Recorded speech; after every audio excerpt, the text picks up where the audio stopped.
Secretariat സംഘർഷ കേസിൽ രാഹുൽ മാങ്കൂട്ടത്തിന് ജാമ്യം. തിരുവനന്തപുരം സെഷൻസ് കോടതിയാണ് ജാമ്യം അനുവദിച്ചത്. DGP ഓഫീസ് മാർച്ചിലെ ജാമ്യാപേക്ഷ ഉടൻ പരിഗണിക്കും. റോഷിബാൽ ചേരുന്നു വിവരങ്ങളുമായി. റോഷിബാൽ, ഇന്നലെ എടുത്ത 2 കേസുകളിൽ ജാമ്യം ലഭിച്ചിരുന്നു. ഇന്നിപ്പോൾ റിമാൻഡിലായ കേസിലും രാഹുൽ മാങ്കൂട്ടത്തിന് ജാമ്യം ലഭിച്ചിരിക്കുകയാണ്. എന്തൊക്കെയാണ് വിവരങ്ങൾ?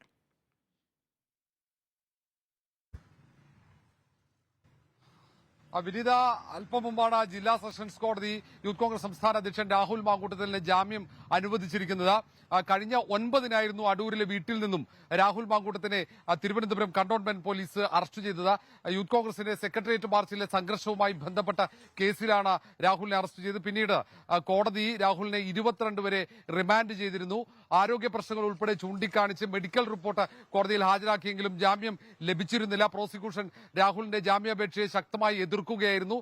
മെഡിക്കൽ പരിശോധന വ്യാജമാണെന്ന ആക്ഷേപം CPM നേതൃത്വം അടക്കം ഉന്നയിച്ച പശ്ചാത്തലമുണ്ട്. ഏതായാലും അതിന് പിന്നാലെ 3 കേസുകളും രാഹുൽ മാങ്കൂട്ടത്തിന്റെ പേരിൽ പോലീസ് ചുമത്തി. 2 കേസ് കന്റോൺമെന്റ് പോലീസാണ് ഈ സെക്രട്ടേറിയറ്റ് മാർച്ചുമായി ബന്ധപ്പെട്ട സംഘർഷത്തിൽ ചുമത്തി. കഴിഞ്ഞ ദിവസം പൂജപ്പുര ജയിലിലെത്തി അറസ്റ്റ് രേഖപ്പെടുത്തി. പക്ഷേ ഇന്നലെ തന്നെ കോടതി ആ 2 കേസിലും രാഹുലിന് ജാമ്യം അനുവദിച്ചിരുന്നു.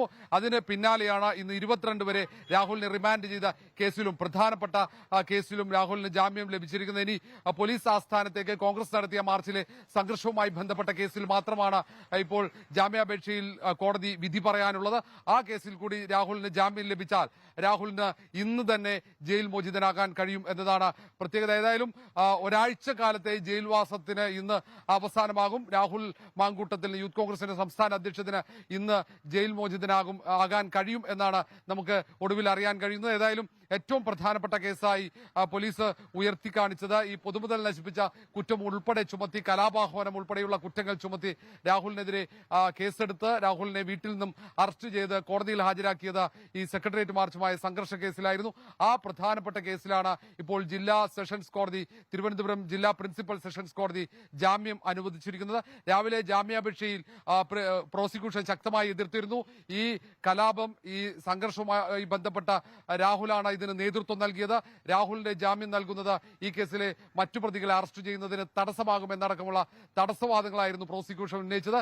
പക്ഷേ രാഷ്ട്രീയ പ്രേരിതമാണ് രാഹുലിന്റെ അറസ്റ്റ് എന്ന് രാഹുലിന് വേണ്ടി ഹാജരായ അഭിഭാഷകൻ മൃദുൽ ജോൺ പറഞ്ഞു. മാത്രമല്ല, ആദ്യഘട്ടത്തിൽ രാഹുലിന് വീട്ടിൽ നിന്നും കസ്റ്റഡിയിലെടുക്കുമ്പോൾ അറസ്റ്റ് ചെയ്യാനുള്ള തീരുമാനം പോലീസിനുണ്ടായിരുന്നില്ല. അതിന്റെ ഉദാഹരണമായി 41 നോട്ടീസ് ചൂണ്ടിക്കാണിച്ചു. മാത്രമല്ല, രാഷ്ട്രീയ പ്രേരിതമാണ് അറസ്റ്റ്, ബാഹ്യ പ്രേരണ ഈ അറസ്റ്റിലുണ്ട് എന്നടക്കമുള്ള ആരോപണങ്ങൾ രാഹുലിന്റെ അഭിഭാഷകൻ കോടതിയിൽ ഉന്നയിച്ചു. ഏതായാലും രാഹുലിന്റെ ജാമ്യാപേക്ഷ ജില്ലാ സെഷൻസ് കോടതി ഇപ്പോൾ അംഗീകരിച്ചിരിക്കുന്നു. ഇന്ന് വൈകിട്ട് സെക്രട്ടേറിയറ്റിലേക്ക് രാഹുലിനെതിരെയുള്ള പോലീസ് നടപടിയിൽ പ്രതിഷേധിച്ച് യൂത്ത് കോൺഗ്രസ് നടത്തുന്ന നൈറ്റ് മാർച്ച് അത് രാഹുലിനുള്ള വലിയ സ്വീകരണമായി മാറും. യൂത്ത് കോൺഗ്രസിന്റെ സംസ്ഥാന കമ്മിറ്റിയാണ് രാഹുലിന് എതിരെയുള്ള പോലീസ് നടപടിക്കെതിരെ നേരത്തെ നൈറ്റ് മാർച്ച് നിശ്ചയിച്ചത്. അത് സ്വീകരണമാക്കി യൂത്ത് കോൺഗ്രസ് സംസ്ഥാന നേതൃത്വം മാറ്റും. ഏതായാലും ഇനി നടപടിക്രമങ്ങൾ പൂർത്തിയാകണം. കോടതിയിലെ നടപടിക്രമങ്ങൾ പൂർത്തിയായതിനു ശേഷം ഈ രേഖകൾ ജയിലിൽ എത്തിക്കണം. അതിനുശേഷമാകും രാഹുലിന്റെ ജയിൽ മോചനം നടക്കുക. ഏതായാലും ദേശീയ അധ്യക്ഷൻ BV ശ്രീനിവാസ് അടക്കമുള്ള നേതാക്കൾ ഇവിടെ എത്തിച്ചേർന്നിട്ടുണ്ട്. അല്പസമയത്തിനകം BV ശ്രീനിവാസ് ജയിലിലെത്തി രാഹുൽ മാങ്കൂട്ടത്തിനെ സന്ദർശിക്കും. അതിനുശേഷം അവർ മാധ്യമങ്ങളെ കാണും എന്നാണ് അറിയാൻ കഴിയുന്നത്.